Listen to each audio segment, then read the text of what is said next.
Hello everyone, it's Drinks with David today, and I'm interviewing Dr. Ross Cooper. He's a very influential writer, and he's written a bunch of books. And welcome, Dr. Ross. Nice to meet you. Nice to meet you, David.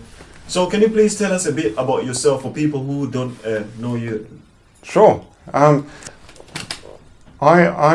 currently living in Warsaw, and I grew up in Africa. I've lived in the UK now for 11 years, but I was fortunate enough to grow up in an area where there were lots of animals, and I used to walk to school and see all these creatures. I write part-time. Of course, I'm working at the moment, and I write part-time when I have a bit of a spare time on my hands. And I've currently published 26 books. So my parents still remain in Africa, and it's quite a few of my family. But I've been inspired to write about the good things of Africa, you know, in Zimbabwe. And this is where I am at the moment. Wow, that's really good. It sounds good. So basically, like, you know, what difficulties have you faced in writing your books? Like in telling your story to the world? What kind of situations have you been in? Okay. Some of the challenges I faced were, first of all, my lack of confidence. And I had this manuscript which I'd left in a drawer for 2 years, and I didn't feel that anyone would actually read it. Once you actually overcome your fear or your shyness, you can actually blossom as a writer. But I think with a lot of writers, that's the first challenge. Will anyone read my book?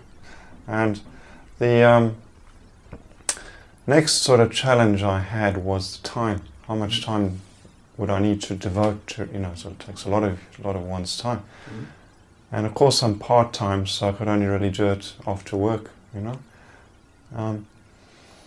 Also another challenge I had was from the editors and their possible rejection of manuscripts, and it took a lot of work indeed to publish my first book. I had to write to many editors, publishing houses, but at the same time it was really enjoyable, and it gave me a lot of experience. How to compose a letter to an editor is very, very important, and what chapters the editor needs to see. You know, you can't just send the whole book, they need to see certain chapters. So yeah, those were the three main challenges. Yeah. Alright, so like which advice can you give? Say if someone was an upcoming writer, like which advice would you say is the most important? Like just a brief summary of the most important thing for the people that are trying to put their books online. Okay, I would say persist is the most important thing. Keep on writing. Even if you write a paragraph a night, sometimes I only wrote a line each night. But once you've sort of got a chain of thought, keep going at it. You can always, you know, merge chapters a bit later, but keep on writing. Don't worry too much about the costs, because often you would find an editor is very, very willing, if he or she likes a book, to waiver the publishing fee, you know, because of the chance to make for them quite a lot of money. So a lot of fear, oh, well, how much is it going to cost me? So don't worry about that, just keep on writing. And think about putting your book online as a downloadable Kindle version, and also, of course, make it available to various libraries, not just in bookstores like Waterstones, but actually get it into a library, even if you have to donate your book to the library. Wow, what a lovely place, you know, for the public to come and see your work, and then, you know, the next thing I'll be talking about you as an author. So I think those are the main, you know, things to do. Yeah. Well, so yeah, that sounds really good. So basically, like what kind of you know, because you write books based on wildlife. Do you intend on staying in the same genre, or you intend on moving to something different? Okay. Because I grew up in an area where I was fortunate to see a lot of wildlife, and including the rhinos, you know, I saw them wild as a child in the bush. I really wanted to write about these creatures, you know. to show the public how important they are and the plight they currently face from poaching. My wildlife has touched many kids' hearts as well, particularly in the diaspora communities, where I've written about insects, animals, and they've really appreciated that. And some of my writing has also included poetry on animals, and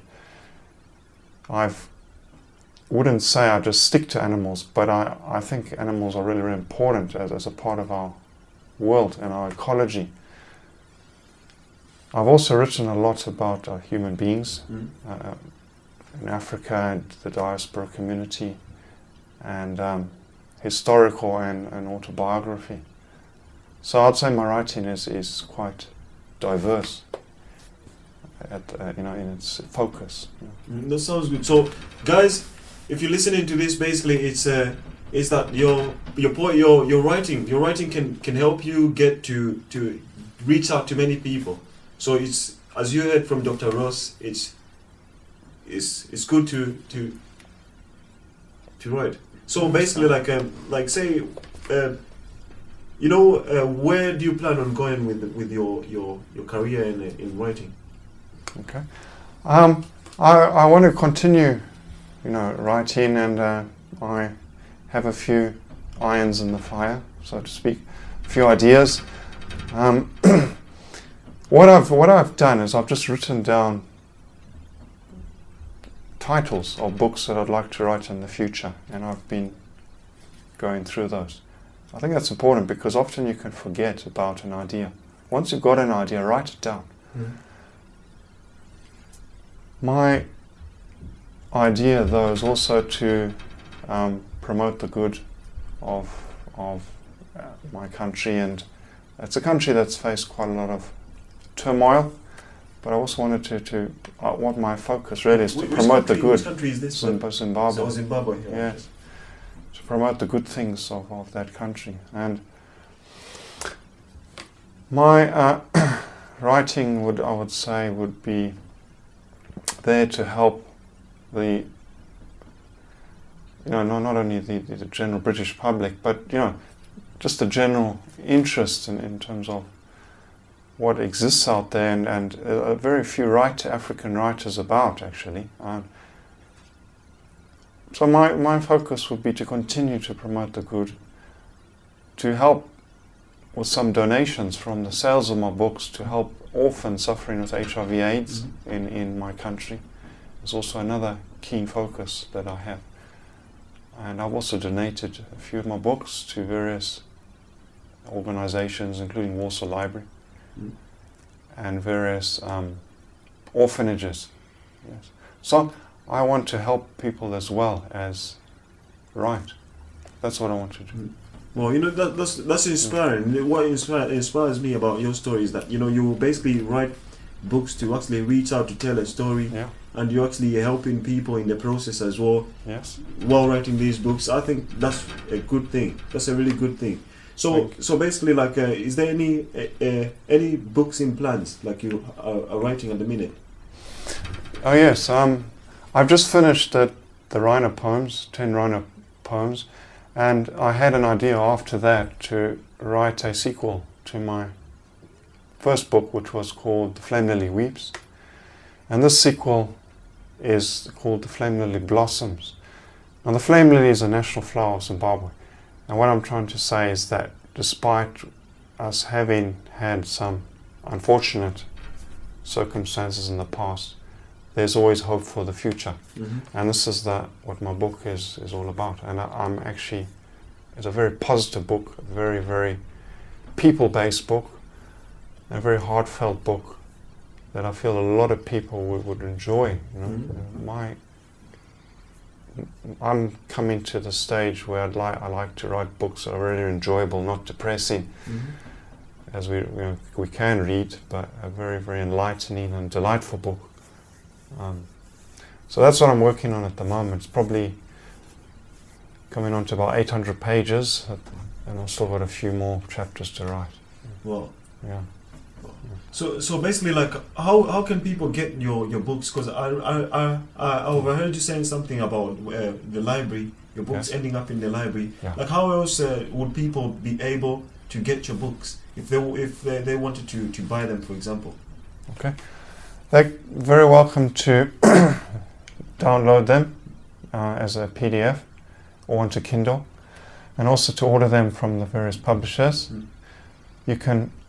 They're also very welcome to get them from Amazon, which would stock them. But they can also contact me directly on my email, rgcooperuk@yahoo.com. But a vast proportion of my customers would buy them direct from the publisher. However, there are a growing number that are using Waterstones as their point of focus to order books. And in the United States, Barnes and Noble is also a very, very useful area where people can walk in and say, look, I'd like to buy a copy of Ross's book, and this is the title, this is the ISBN, and the bookshop is more than happy to get it. However, I'm very, very willing to get a copy for any customer if they contact me directly on my email. So basically, do you do Amazon, by the way? Amazon? Yes, Amazon, yeah. Oh, right, okay. They're all stocked on Amazon. Yeah. And as we know, Amazon is one of the biggest retailer markets, at the moment. And they're particularly brilliant at stocking and promoting books of all sorts. And all my titles are on there.